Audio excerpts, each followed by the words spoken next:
Hi ಎಲ್ಲರಿಗೂ ನಮಸ್ಕಾರ. ನಾನಿವತ್ತು ಬೇಸನ್ ಲಾಡು ಮಾಡ್ತಾಯಿದ್ದೀನಿ. ನವರಾತ್ರಿಯ 3ನೇ ದಿನ ಇವತ್ತು. ನಮ್ಮ ಅಪಾರ್ಟ್ಮೆಂಟ್ನಲ್ಲಿ ನವರಾತ್ರಿ ಪೂಜೆ ನಡೆಯುತ್ತೆ. ಹಾಗಾಗಿ ನಾನು ಇವತ್ತು ಪ್ರಸಾದ ಕೊಡೋದಕ್ಕೆ ಅಂತ 1 kgದು ಬೇಸನ್ ಲಾಡು ಮಾಡ್ತಾಯಿದ್ದೀನಿ. ನಾನಿಲ್ಲಿ ಅರ್ಧ ಲೀಟ್ರು ತುಪ್ಪ ತೊಗೊಳ್ತಾ ಇದ್ದೀನಿ, ನಂದಿನಿ ತುಪ್ಪ. ಮೊದಲಿಗೆ ನಾನು 1/4 ಲೀಟ್ರು ತುಪ್ಪ ಹಾಕ್ಕೊಳ್ತಾ ಇದ್ದೀನಿ. ಹಾಗೆ 1 kg ನಾನು ಕಡಲೆ ಹಿಟ್ಟು ತೊಗೊಳ್ತಾ ಇದ್ದೀನಿ. ಮೊದಲಿಗೆ ನಾನು ಜರಡಿ ಇಟ್ಕೊಳ್ತಾ ಇದ್ದೀನಿ. ಅದನ್ನು ಈ ಜರಡಿ ಇಟ್ಕೊಂಡ್ರೆ ಉದುದ್ರಾಗಿ ಬರುತ್ತೆ ಹಿಟ್ಟು, ಕಡಲೆ ಹಿಟ್ಟು. 1 kg ಪೂರ್ತಿ ನಾನು ಜರಡಿ ಇಟ್ಕೊಳ್ತಾ ಇದ್ದೀನಿ.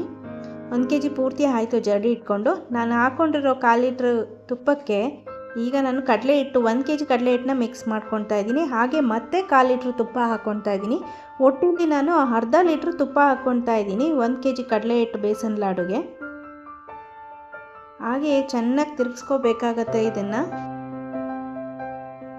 ಫ್ಲೇಮು ತುಂಬ ಸಣ್ಣಗೆ ಇಟ್ಕೊಂಡಿರಬೇಕು, ಮೀಡಿಯಮ್ ಕೂಡ ಇಟ್ಕೋಬಾರ್ದು.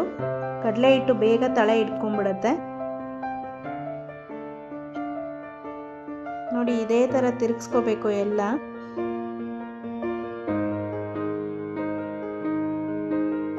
ಕೈ ಬಿಡಬಾರ್ದು, ಹಾಗೆ ತಿರುಗಿಸ್ತಾನೆ ಇರಬೇಕು. ಇದು ತಿರುಗಿಸ್ತಾ ತೆಳ್ಳಗಾಗುತ್ತೆ. ಒಂಬಣ್ಣ ಬರೋವರೆಗೂ ತಿರುಗಿಸ್ತಾ ಇರಬೇಕು. ಆಮೇಲೆ ಪರಿಮಳ ಬರುತ್ತೆ. ಇದು ಒಂದು 20 ನಿಮಿಷ ಹಿಡಿಯುತ್ತೆ ಟೈಮು. 1 ಸ್ಪೂನ್ ರೀಫೈನ್ಡ್ ಆಯಿಲ್ ಹಾಕೋಬೇಕು. ಅಂದರೆ ನೀವು ಮನೇಲಿ ಕಡಲೆಕಾಯಿ ಎಣ್ಣೆ ಉಪಯೋಗಿಸ್ತಾ ಇದ್ದರೆ, ಇಲ್ಲ ಮತ್ತೆ ಬೇರೆ ಯಾವುದೇ ಎಣ್ಣೆ ಆದರೂ 1 ಸ್ಪೂನ್ ಹಾಕ್ಕೊಂಡ್ರೆ ಲಡ್ಡು ಮಾಡಿ ಇಟ್ಟಾಗ ಅದು ಗಟ್ಟಿ ಆಗಲ್ಲ, ಸಾಫ್ಟಾಗಿ ಇರುತ್ತೆ. ಹಾಗೆ ಯಾರೆಲ್ಲ ನನ್ನ ವಿಡಿಯೋನ ಫಸ್ಟು ನೋಡ್ತಾ ಇದ್ದರೆ ದಯವಿಟ್ಟು ಸಬ್ಸ್ಕ್ರೈಬ್ ಮಾಡ್ಕೊಂಡು ನೋಡಿ, ಸಪೋರ್ಟ್ ಮಾಡಿ ವಿಡಿಯೋಗೆ. ನೋಡಿ, ಈಗ ಎಲ್ಲ ತೆಳ್ಳಗಾಗಿದೆ. ಈಗ ಇದು ತುಪ್ಪ ಚೆನ್ನಾಗಿ ಬಿಟ್ಕೊಳ್ತಾ ಇದೆ. ಈಗ ಇದು ರೆಡಿಯಾಗಿದೆ. ನೋಡಿ, ಇಷ್ಟು ತುಪ್ಪ ಬಿಟ್ಕೊಂಡಿದೆ. ಇದನ್ನು ಒಂದ್ಸರಿ ಎಲ್ಲ ತಿರುಗಿಸ್ಬೇಕು. ಹಾಗೆ ಫ್ಲೇಮ್ ಆಫ್ ಮಾಡ್ಕೋಬೇಕಾಗತ್ತೆ ಈ ಟೈಮ್ನಲ್ಲಿ. ಇಷ್ಟು ತೆಳ್ಳಗಾಗತ್ತೆ ಇದು.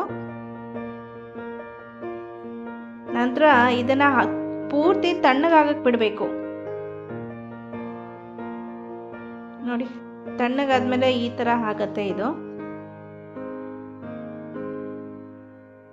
ನಾನಿಲ್ಲಿ 1 ಹಿಡಿಯುವಷ್ಟು ಗೋಡಂಬಿನ ಮತ್ತು ಬಾದಾಮಿನ ಕುಟ್ಟಿ ಹಾಕ್ಕೊಂಡಿದ್ದೀನಿ. ಹಾಗೆ 1 ಸ್ಪೂನು ಏಲಕ್ಕಿ ಪುಡಿ ಹಾಕ್ಕೊಳ್ತಾ ಇದ್ದೀನಿ. 1 kgಗೆ 1 ಸ್ಪೂನ್ ಹಾಕ್ಕೊಂಡಿದ್ದೀನಿ ನಾನು. ಎಲ್ಲ ಕ್ಲೀನಾಗಿ ಎಲ್ಲ ಕಡೆನೂ ಆಗೋ ಥರ ಕಲಿಸ್ಕೋಬೇಕು. ಇದು ತಣ್ಣಗಾಗಿದೆ. ಈಗ ಪೂರ್ತಿ ತಣ್ಣಗಾದ್ಮೇಲೆ ಸಕ್ಕರೆ ಹಾಕೋಬೇಕಾಗತ್ತೆ. ನಾನಿಲ್ಲಿ ಸಕ್ಕರೆನ ಪುಡಿ ಮಾಡಿ ಹಾಕ್ಕೊಂಡಿದ್ದೀನಿ. ಅರ್ಧ kg ಸಕ್ಕರೆನ ಪುಡಿ ಮಾಡಿ ಹಾಕ್ಕೊಂಡಿದ್ದೀನಿ. ತಿರುಗಿಸುವಾಗ ಸಕ್ಕರೆ ಜಾಸ್ತಿ ಆಗುತ್ತೆ ಅಂತ ಅನಿಸುತ್ತೆ.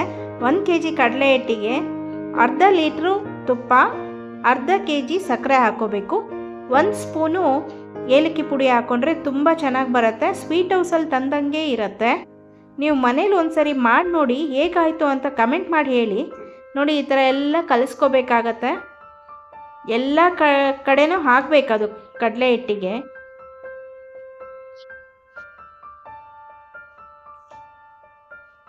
ನೀಟಾಗಿ ಎಲ್ಲ ಕಡೆನೂ ಹಾಕೋ ಥರ ಕಲಿಸ್ಕೋಬೇಕು. ಜಾಸ್ತಿ ನಾದಕ್ಕೆ ಹೋಗಬಾರ್ದು.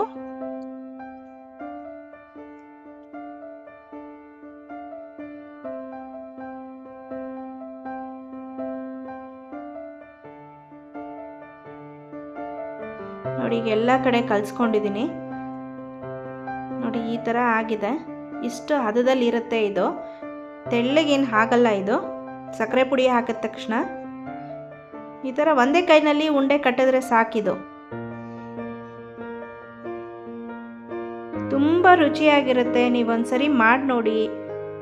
ಮಕ್ಕಳಿಗಂತೂ ತುಂಬ ಇಷ್ಟ ಆಗುತ್ತೆ ಈ ಲಡ್ಡು ತಿನ್ನೋದಕ್ಕೆ. ನೋಡಿ, ಈ ಥರ ಉಂಡೆ ಆದರೆ ಸಾಕು.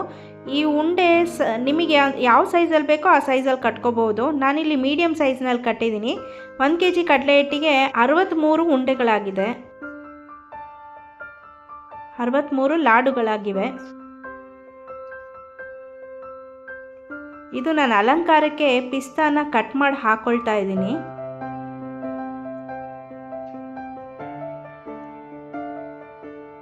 ಹಾಗೆ ಈ ವಿಡಿಯೋ ಇಷ್ಟ ಆಗಿದ್ರೆ ಮತ್ತು ಈ ರೆಸಿಪಿ ನಿಮಗೆ ಇಷ್ಟ ಆಗಿದ್ರೆ ದಯವಿಟ್ಟು ಲೈಕ್, ಶೇರ್, ಕಮೆಂಟ್ ಮಾಡಿ. ಹಾಗೆ ಸಬ್ಸ್ಕ್ರೈಬ್ ಮಾಡೋದನ್ನು ಮರಿಬೇಡಿ.